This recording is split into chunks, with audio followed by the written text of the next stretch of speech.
আসসালামু আলাইকুম। Messrs Talukdar and sons পর্ব ৫। ইসরাত, লেখিকা ইসরাত আরা ইতি। রিমা হিস হিস করছিল রাগে। নিশার নির্বুদ্ধিতার উপর চড়াও হতে যেই না আর একবার হাত ওঠাবে অমনি সাদ দাঁড়িয়ে গেল দুই বোনের মাঝখানে। চওড়া শরীরটা নিমিষেই ঢেকে ফেলল কৃষ্ণচূড়ার আদুরে আনন। নিশা চোখ মুখ খিচিয়ে নিয়েছিল, অতঃপর গাল দুটো সুরক্ষিত অনুভব হতেই দু চোখ মেলে।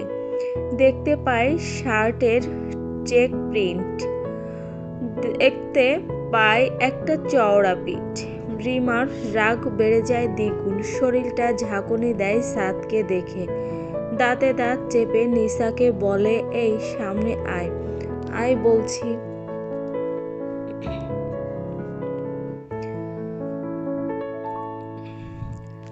লাল পতাকা তাই না? হতচ্ছাড়ি, তুই সামনে আয়। নিশু, কার পিঠের পেছনে লুকিয়েছিস? এই ছেলে ভেজে খেয়ে ফেলবে তোর লাইফ। একটু আলোচনাও করলি না বড় বোনের সাথে? বিয়ে করে নিলি সোজা, এখন কি করবি? সংসার করবি এই লোকটার সাথে? 2 বেলা চড় খেয়ে বাসন মাজবি? বোনকে দেখেও তোর শিক্ষা হলো না হতচ্ছাড়ি? আবেগে ভেসে গেলি? আবার ডুকরে কেঁদে ওঠে রিমা। তার ফোনটা বেজে চলেছে লাগাতার। নিশ্চয়ই রুবেল কল করছে।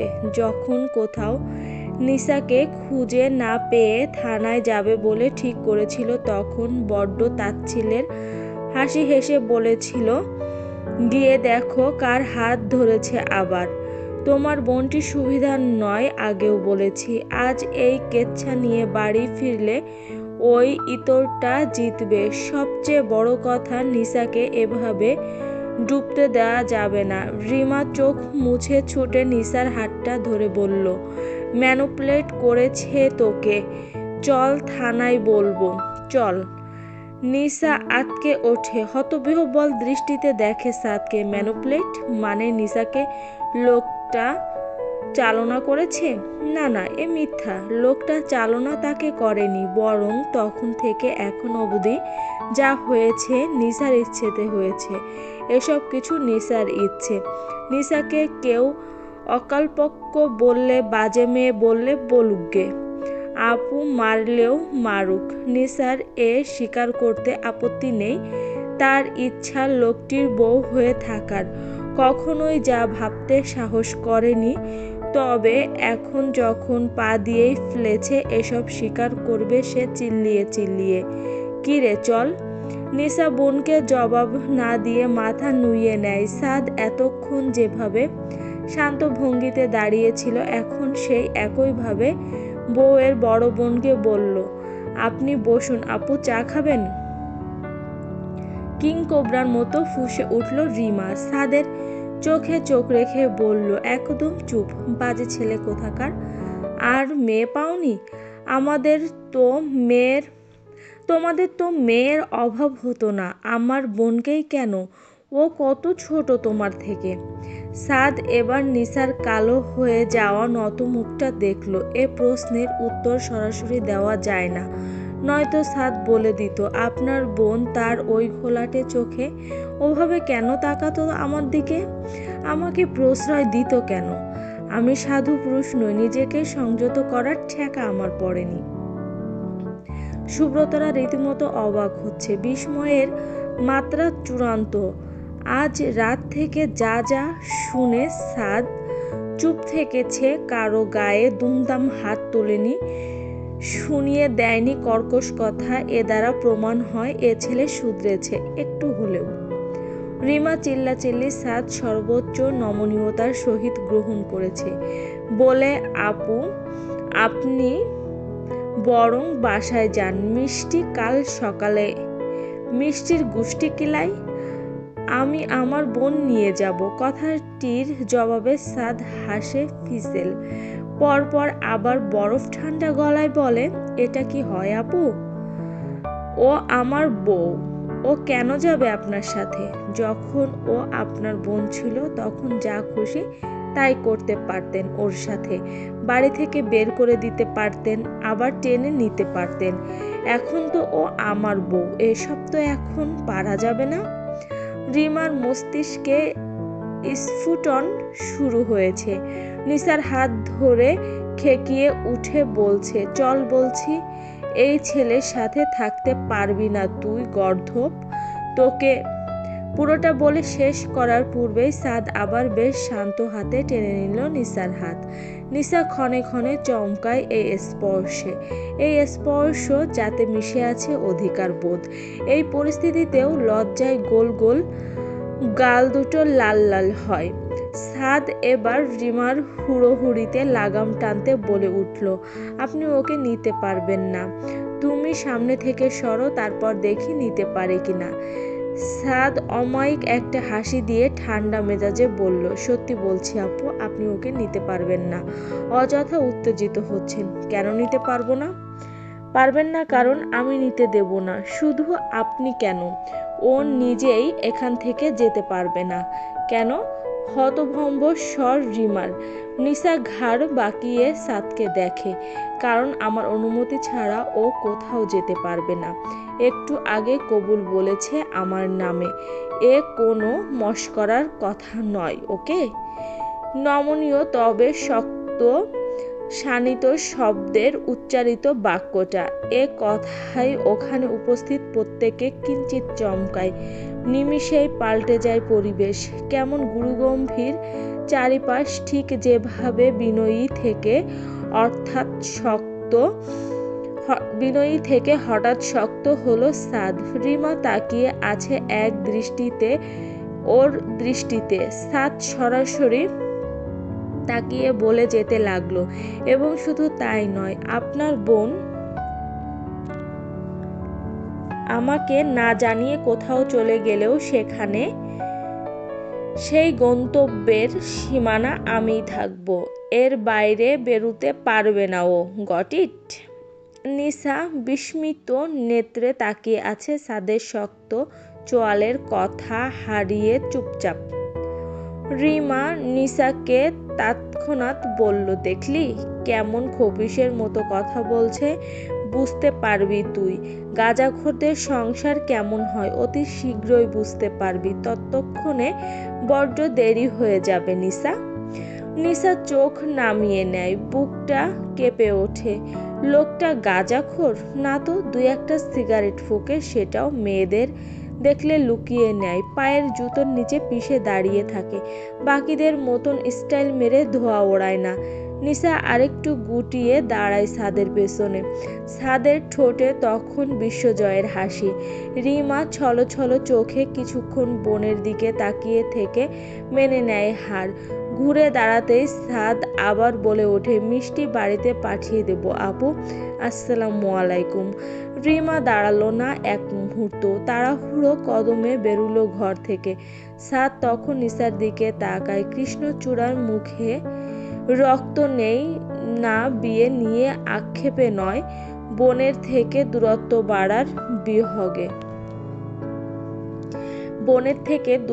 বাড়ার বিরহে। পড়তে বসো। ভারী স্বরটা আদেশ দিতেই ধ্যান ভাঙে নিসার। দৃষ্টি নত করে চোখ লুকায়। যেথায় জল জমতে শুরু করেছিল। আপাতত আপুর বিষয়টা মাথা থেকে ঝেড়ে ফেলে তাকে পড়তে বসতেই হবে। ক্লান্ত হাতে নিসা ব্যাগ থেকে বাংলা বইটা বের করে। ব্যাগে তার মোট 3টা বই ছিল। আপু যখন ঘর থেকে বের করে দিয়েছিল তখন কি মনে করে ঢুকিয়েছিল কে জানে, ভাগ্যিস ঢুকিয়েছিল। আধা ঘন্টার মাথায় ঘরটা ঝাড়পোছ করে নিশাকে পড়তে দিয়ে ওরা বাইরে নামে সকলে। রাত তখন 2:30।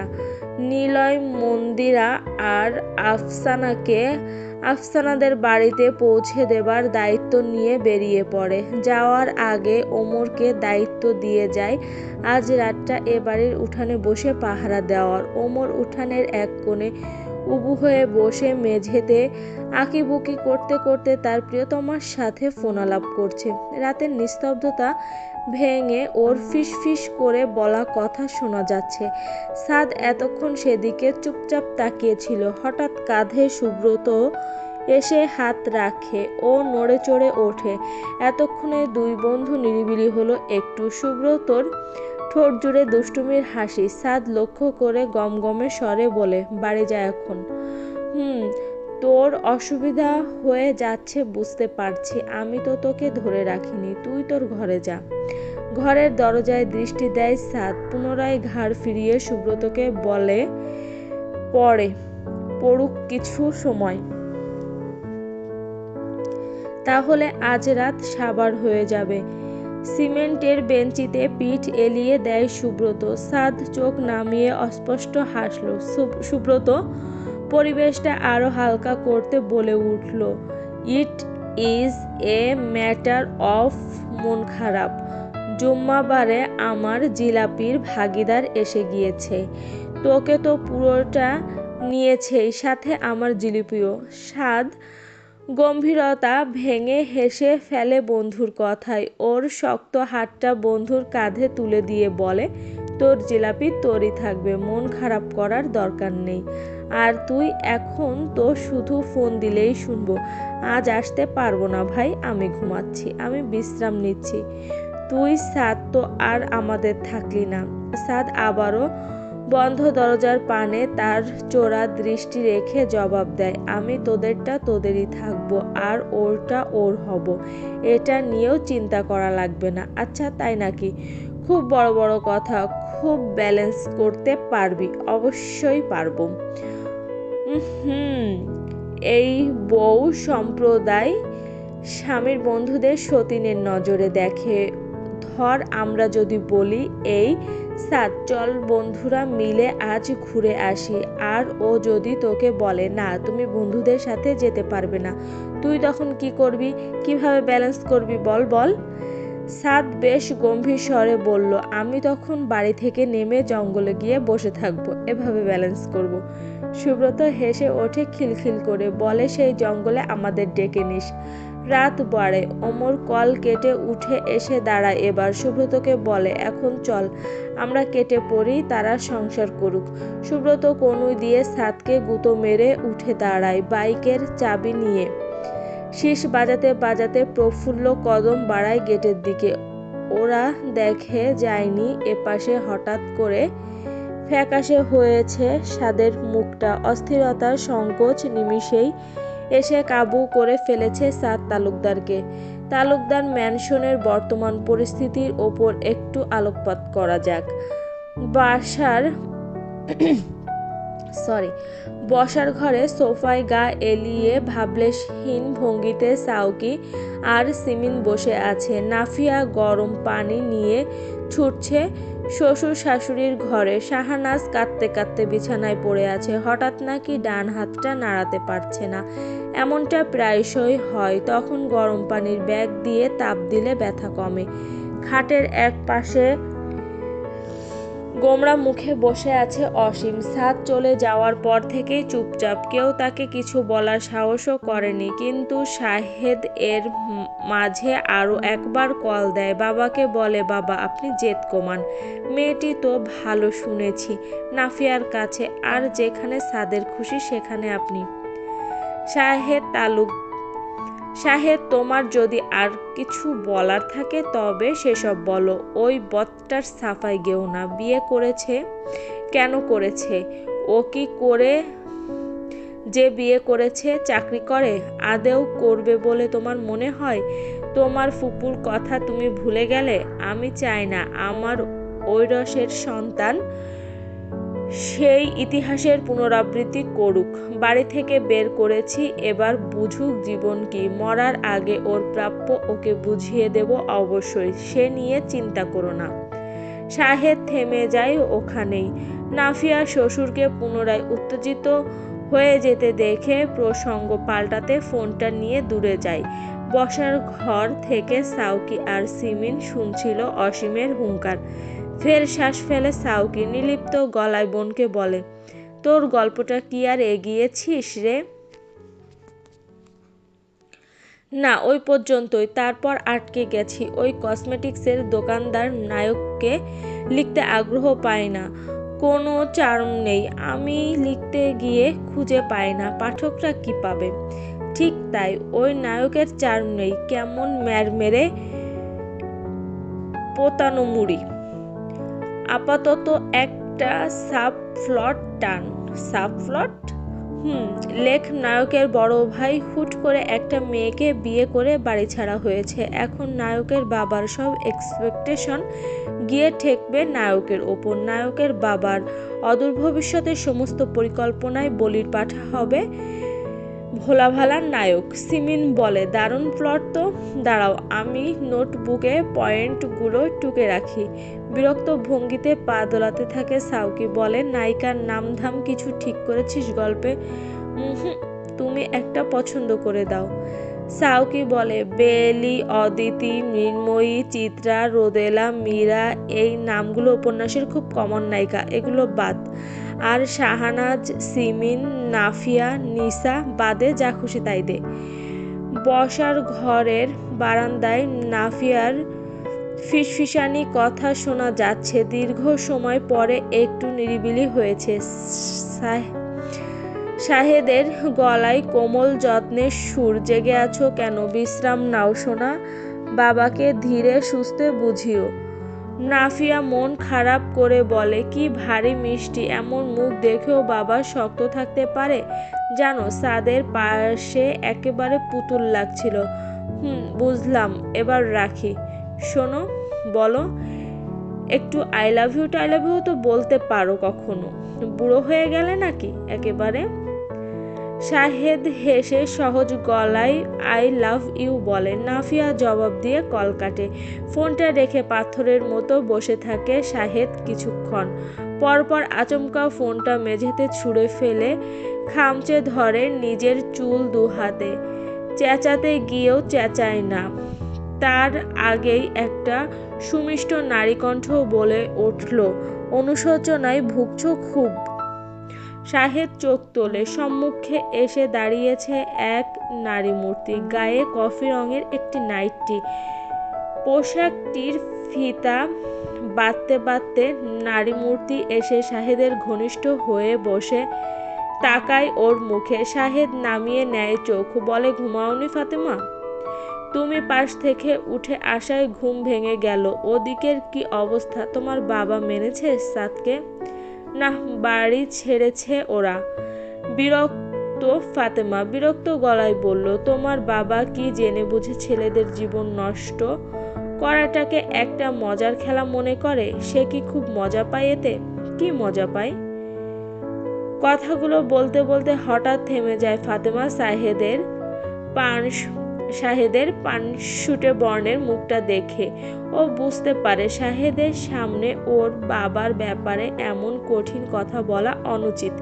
নিজেকে সামলে ফাতেমা বলে, নাফিয়া কবে আসবে? 15 তারিখ। আচ্ছা। দুজনের মাঝে পিনপতন নীরবতা বিরাজ করে বেশ কিছু সময়। তারপর শাহেদি হঠাৎ বলে ওঠে, বাবা কি করে মজা পান সেটা তার ব্যাপার, কিন্তু আমাদের কাহিনীতে নাফিয়া একজন ভিকটিম আর আমি একটা কাপুরুষ, এটা তো সত্যি। আর আমি বুঝি খলনায়িকা? কাতর স্বর ফাতেমার গলায়। শাহেদ জবাব দেয় না এ কথার, যা ফাতেমার রাগ বাড়িয়ে দেয়। সে ধৈর্য হারা হয়ে বলে, তো আমি কখনো ওকে ছাড়ার কথা তোমাকে বলেছি? কিংবা নাফিয়ার অযত্ন করতে তোমাকে ভড়কেছি? ও যা চায় তুমি ওকে তাই দাও। বাচ্চা চাই দাও, আদর চাই দাও। আমি তো কিছু নিয়েই কখনো খুঁতখুত করি না। আমি শুধু একটু চাই তোমাকে, আমার একমাত্র অবলম্বন তুমি, একটু চাই তোমায়। ফাতেমা কাঁদছে। শাহেদ ওকে আগলে নিয়ে বলে, এসব বাদ দাও না, বলো তুমি, আমি কি পাপিষ্ঠা? আমি কি ভিলেন? ভিলেন তোমার বাবা। সে আমাদের দুজনের মাঝে নাফিয়াকে ঢুকিয়েছিল। নাফিয়া আর তোমার মাঝে আমি ঢুকে পড়িনি। একটু ঘুমাবে ফাতেমা? ফাতেমা দো হাতে চোখ মুছে বলে, ও বাচ্চা চেয়েছে না, ওকে বাচ্চা দাও, ওকে সুখী রাখো। তবুও প্লিজ আমার সামনে মুখ ভর্তি অনুশোচনা নিয়ে থাকবে না, তাহলে আমাকে তালাক দাও। শাহেদ শ্বাস ফেলে। ফাতেমার মাথা বুকে চেপে ধরে বলে, আমি তোমাকে ছাড়তে পারবো না। বাড়িতে কবে জানাবে? এখন না, সাদের ঘটনাটা একটু হালকা হোক। বাবা মাকে সামলানো যাবে না, আর নাফিয়া ওকে সামলাতে পারবে? শাহেদের চোখে নাফিয়ার মায়াবী মুখশ্রী ভেসে ওঠে তখন। শরীর জুড়ে বয়ে চলে দীর্ঘশ্বাস। অস্ফুটে বলে, ওকে আমি স্নেহ করি খুব। বুঝতে পারছি না ফাতেমা, চাকরি চলে যাওয়ার, জেল খাটার ভয় নেই, শুধু ওকে। ফাতেমা হাসে, একটু জোরালো সে হাসির আওয়াজ। বলে, পুরুষ তুমি বড়ই অদ্ভুত। পরপর শাহেদের মাথায় হাত বুলিয়ে দিয়ে বলে, ওকে বাচ্চা দাও, সব ভালো হবে। আমি প্রমিস করছি আমি কখনো তোমাকে ওর থেকে দূরে সরাবো না। বাচ্চা, এটাই তো সমস্যা ফাতেমা। ও ব্যাপারটা কেমনভাবে নেয় জানি না। মাঝখানে একটা ফুটফুটে শিশু এসে অসুস্থ পরিবেশে বেড়ে উঠবে। আগে দেখি সামনে কি হয়। আমাকে আরো কিছুটা সময় দাও, ততদিন আড়ালে থাকো। গাদা, রজনীগন্ধা, জারবেরা, গোলাপের মহাসমারোহ বিছানায়। যে বিছানায় নেই কোনো চাদর। এটা নাকি বাসরের তোশক। মন্দিরা দিদি বলে গিয়েছেন, সবার বাসরের খাট থাকে, তাদের নাকি বাসরের তোশক। নিসার অদ্ভুত লাগছে। চারিপাশে মোমো করছে সুঘ্রাণ। ইতিহাসে সেই বোধহয় একমাত্র নবপরিণীতা যে বাসরের তোশকে বসে পরীক্ষার পড়া রিভিশন দিচ্ছে। 1 ঘন্টা আশেপাশে তাকানোর ফুসরত পায়নি সে। বেশ ঘাবড়ে ছিল, কিন্তু যেই না সারসংক্ষেপগুলো দেখতে শুরু করলো, আত্মবিশ্বাস জন্মালো ওর ভেতরে। ও পারবে। দরজা ঠেলার শব্দ হতেই নিসার মনোযোগ কাটে, কিন্তু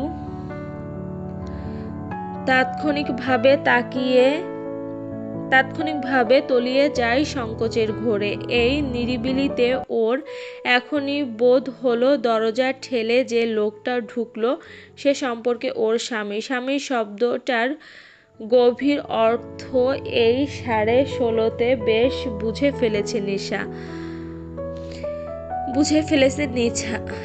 নিসা। স্বামী শব্দটার ওজন সম্পর্কে ধারণাও তার আছে, তাই একটু বেশি আড়ষ্ট নিসা। বই গুছিয়ে ফেলে তৎক্ষণাৎ, কিন্তু সাদ ওকে কিছু না বলে চুপচাপ গিয়ে তোশকের একপাশে উপুড় হয়ে শুয়ে পড়ে, মুখ ঘুরিয়ে অন্য পাশে। নিসা চমকায়। ব্যাপারটাই ইতিহাসে সেই বোধহয় একমাত্র নবপরিণীতা যার স্বামী তাকে পছন্দ করে বিয়ে করার পরে এভাবে মুখ ফিরিয়ে শুয়ে পড়ে এই রাতে। ব্যাপারটা কি হয়েছে বুঝতে পারছে না নিসা। ও অবাক চোখে তাকিয়ে আছে সাদের পিঠে। বেশ কিছুক্ষণ ওভাবেই কাটে। এরপর ও আবার চমকায় সাদের কণ্ঠ শুনে, কেমন গা ছমছমে গম্ভীর। শোনো, তোমার মোহরানা রবিবার ব্যাংক খুললে দিয়ে দিব, কেমন? গোল গোল চেয়েই থাকে নেশা। অস্ফুটে বলে, আচ্ছা। আর শোনো, পড়ো না কেন তুমি? ঢোক গেলে নিসা। এ প্রশ্ন করছে নাকি আফতাব স্যারের আত্মা ঢুকেছে এর ভেতরে, ধমকাচ্ছে কেন? নিসা জবাব দিল, জি, পাঠ পরিচিতি আর লেখক পরিচিতি দেখলাম, এতেই হবে। তৎক্ষণাৎ ঘুরে যায় সাদ, ঘুরে তাকায় নিসার দিকে। নিসা আড়ষ্টতায় জড়সড় হয়ে আমতা আমতা করছে। তার আসলে গা কুটকুট করছে। আজ স্কুল থেকে বাড়িতে ফিরে গোসল না করেই কোচিং এ গিয়েছে। সেখান থেকে এত ঝক্কি পর ঘেমে নে একাকার, শরীরটা অসহ্য ঠেকছে নিসার। ও চুপচাপ উঠে অদূরে পড়ে থাকা ব্যাগের ভেতরটা খুঁজতে থাকে। সাদ উঠে বসে দেখতে থাকে নিসাকে। এলোমেলো বেশে মোহনীয় এই নারীটিকে পরিপূর্ণ নারী লাগছে। অবলা মুখটা ব্যতীত আর কিছু দেখে বোঝার উপায় নেই এই কৃষ্ণচূড়া খুব ছোট, পরিণত নয়। ঘরের মেঝেতে ঝিকমিক করছে পানি। বহুদিনের ধুলো ময়লা জমে থাকা কক্ষ বিধায় মন্দিরা বালতি ভরে পানি ঢেলে ধুয়েছে। সিলিং ফ্যান নেই বলে শুকায়নি মেঝে। নিসার হাঁটতে বেশ বেগ পেতে হয়েছিল। ওকে খানিকক্ষণ দেখে সাদ বলে, কি করছো? কি জি, গোসল করব, নয়তো আমার ঘুম আসবে না। সাদ চোখ নামিয়ে নেয়, পরপর বলে, কিছু কথা তোমাকে বলা প্রয়োজন। জি বলুন। আমাকে তুমি সম্পূর্ণ চেনো না, এটা সত্যি। তার চেয়েও বড় সত্যি হলো মানবজাতি ভীষণ অদ্ভুত। আমরা কেউ কাউকে সম্পূর্ণ চিনেও ঠিক করে চিনে উঠতে পারি না। যে কোনো সময় ভুল পাল্টে ফেলি। কোনো নিশ্চয়তা নেই মানব চরিত্রের। তাই আমি সাদ, অমুক, ধ্যাং ত্যাং এসব আলাপে যাচ্ছি না। বিয়ে করেছ, সংসার করতে থাকলে নিজেই বুঝতে পারবে। অগ্রিম আর বেহুদা মন ভোলানো কথা আমি বলতে পারি না। তাই নিজের সম্পর্কে গাদা গাদা সত্যি বলে সময় অপচয় করব না। শুধু দুটো তথ্য তোমাকে জানিয়ে রাখবো। প্রথম, ক্লাস 9-এ আমার একটা প্রেম ছিল, ওই একটাই। ঠিক প্রেম নয়, কথা খুব কম হয়েছে। অ্যাসেম্বলিতে পাশাপাশি দাঁড়িয়ে পিটি করার প্রেম ছিল ওটা। মেয়েটার নাম ভুলে গিয়েছি। এরপর ওরা শহর ছেড়েছে, আমারও দাড়িগোঁফ গজিয়েছে, নোটে গাছটি মুড়িয়েছে। নিসা ফ্যালফ্যাল করে তাকিয়ে আছে গম্ভীর ভঙ্গিতে বসে থাকা সুদর্শন লোকটার দিকে। তার এই মাত্র ভীষণ জোরালো হাসি পেয়েছে, কিন্তু সে হাসতে পারছে না, পরিবেশটা ঘেটে যাবে তাই। নিজেকে সামলে নিয়ে অস্ফুটে বলে, আর দ্বিতীয় সত্যিটা? সিগারেট খায় তা তো জানো। তো সেটা কখনো ছাড়তে পারবো না। শোনো, এগুলো এমন অভ্যাস যা একবার হয়ে গেলে ছাড়া অসম্ভব।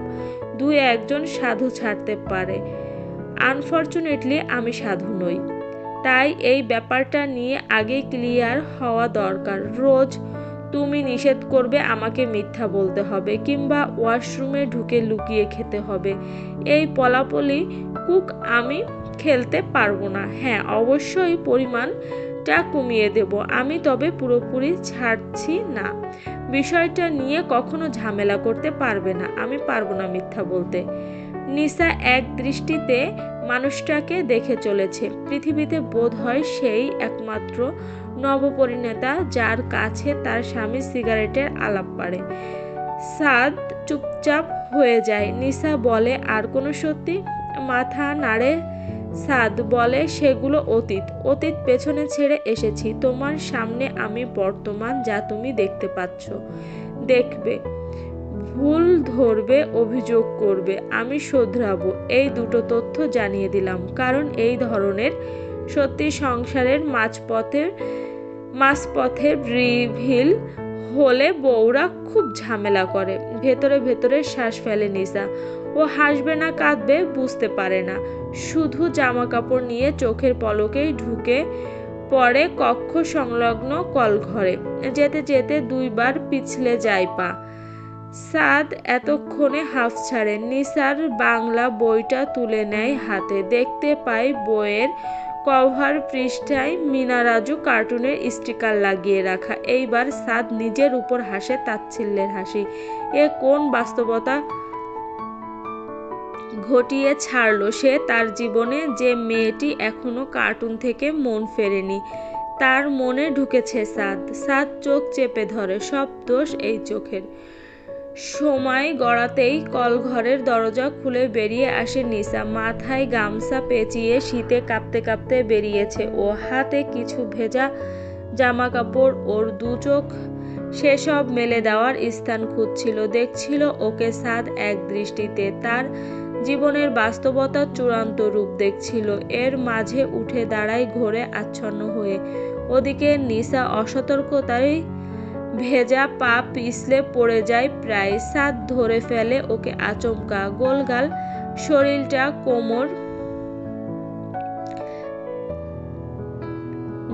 শরীরটার কোমর চেপে আগলে নেয়। হাঁপাচ্ছিল নিসা। পরপর নিজের অবস্থান বুঝতে পেরে শ্বাস আটকে তাকিয়ে আছে সামনের গাঢ় দুটো চোখে।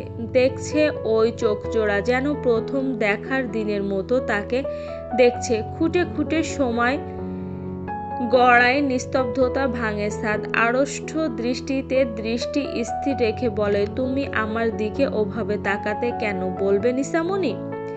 নিশার ঢোক গেলে নিজেকে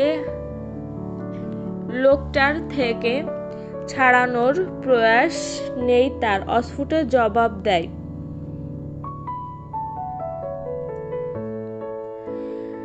শুনতাম আপনি লোক ভালো, মানুষের খুব উপকার করেন, সেজন্য ওভাবে তাকাতে হয়? নিশা চোখ নামিয়ে নিল। জবাব না দিয়ে সাদ ওকে ধরে রেখেই বলল, রেড ফ্ল্যাগ মানে কি আসলেই জানো না?